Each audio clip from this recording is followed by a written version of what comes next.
our next segment, you might recognize his smiling face. It's Harry Siemens with the Farm Report, brought to you by Wolf Enterprises.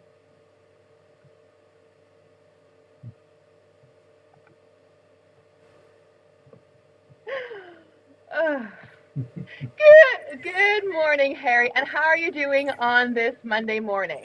I am doing great. You know, the thing that people that haven't normally been on television before, when you see you're in the show, everyone can see and hear you. Wow, now it's your time, right?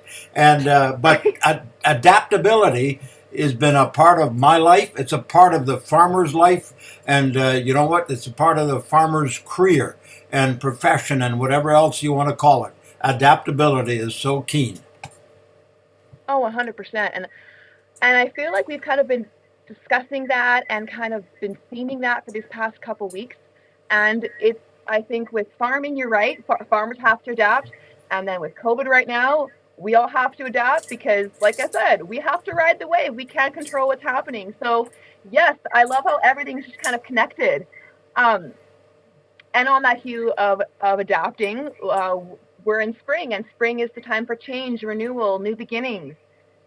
Unfortunately, though, this spring, it's been a very dry spring. There hasn't been much rain, and with all the snow melted, how have the farmers been adapting to this dry weather?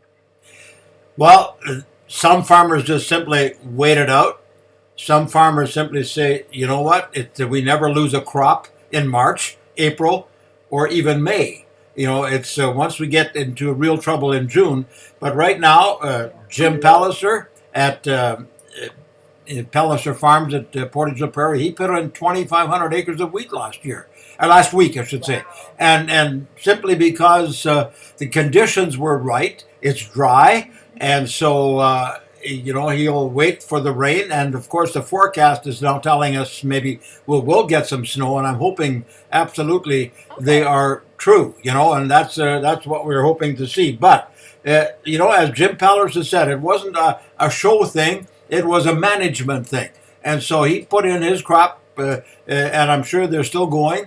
And then he'll hope and wait and pray for rain.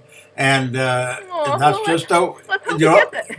yeah, you know what, and that's all part of the how farmers adapt. You know, it's a matter of using their skills, their experience, using help from people that know more about some of these things. They study them, but at the same time, you know what, you then when the time is here, you plant. You always, you know, my dad farmed 55 years. I think he had one crop failure, and that was when we had too much moisture in June.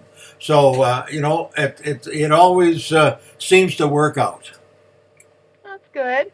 So I guess on the theme of adapting, if the soil is too dry to prepare the fields, are there any fertilizers or other soil softeners that can help the earth a little bit?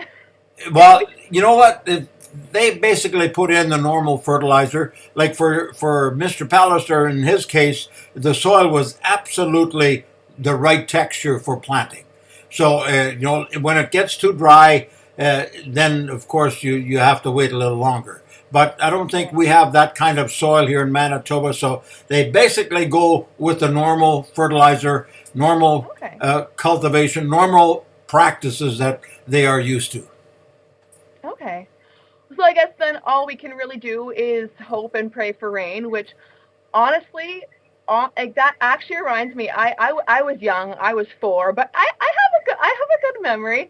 I remember. I think the exact date was April 5th, '97. I remember we had that random freak snowstorm. I was annoyed because I was like, my birthday's at the end of April and I might have snow for my birthday. I was a kid. I was annoyed. But then I remember I quickly turned to laughter because we had so much snow when we had to let out our dog to, do her thing in the backyard.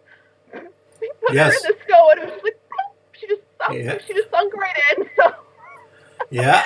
so I guess that's a pretty big contrast, eh? Like 24 years. That's right. Wow. Yes, you know what? And when we look back at 1997, it was the flood of the century, right? First of all, we had Mm-hmm. lots and lots and lots of snow, and it didn't melt like we have this year. And finally, at the end of April or thereabouts, that's when we got wet snow on top of all the snow that was still out there, and it just melted so fast. And I was doing television at the time. I was hosting the Manitoba Oh, Farm Report on television, so I had the privilege of going up cool. in a airplane, and I had the privilege of being in a boat, and I had the privilege of working at it from within. And so Oh, it was quite a thing, you know. And the most remarkable thing, you know, we had the flood of the century, and I don't think we lost one life during that whole time. wow. And a lot of people had to relocate. I mean, I was part of a church that where half the people lost their homes in Oh that my goodness. particular church at Hauptstadt, Manitoba, and you know, and yet the provincial government at the time, they were able to develop a program that helped so many of these people, or all of the people, back. And you Yeah. know, there's a positive to that. The flood of the century in 1997, yes, it was hard, but nobody lost their lives. We learned from that, and the people that were in low lying areas, they either had to build a dike, or they had to move out of there, or build up so high so that they would never be affected by that flood of this century again. So all No good. kidding. Yeah, no kidding. And I think the only remotely close to worst flood we've had was June of 2011. Was the one we had in Brandon where like we had that massive rain because similarly similar story. That was my graduating high school year, and I did my project for my elective ELA class. It was a videography ELA class, and I did my final project on the flood. So similar to you, it was actually kind of cool, ironic in that way. Similar to you, I filmed it, and that was my final project. So Good for you. luckily, thank you. So luckily, we haven't had too many nasty floods since then. But for the remaining time, just because we are getting low on time here, you mentioned to me on an earlier show that used to be a farmer. Used to be a farmer about 30 years ago. So in doing that, what was the greatest life lesson you learned through being a farmer? You know, being a farmer was, you know, I worked together with my father and brother. And my father was an Oh, awesome farmer, caring farmer, but a on the edge farmer. And he taught me so many things. And he actually was responsible for getting me into farm journalism, because farming wasn't so good when I came back from university in 1971. And there was an advertisement at CFAM Altona. I had not even thought of going into farm broadcasting. And Dad says there's a job. I applied, and a month later I was in the studio. And that's 50 years ago, my friend. You know, 50 aw. years ago when I started out as a farm journalist. So, what's my takeaway? My dad was an awesome farmer. I had to make sure, and Dad didn't understand English that well. So, I had to make sure that if I'm Okay. broadcasting, I had to make sure my father could understand. And for ever on, as a Oh. professional speaker, I always spoke so that my dad could understand, even though he's been gone since 1984. Aw, well, rest in peace to your father, and and thank you, Harry. I am so thankful for you. You always just brighten up brighten up our morning, and you give us a wealth of knowledge. And so, thank you so much for sharing. And we will see you again next Monday. Absolutely, and take care. Thanks, you too. Bye bye. Alrighty, so that was an amazing segment from Harry Siemens. And so, after this quick commercial break, rise and shine, manage.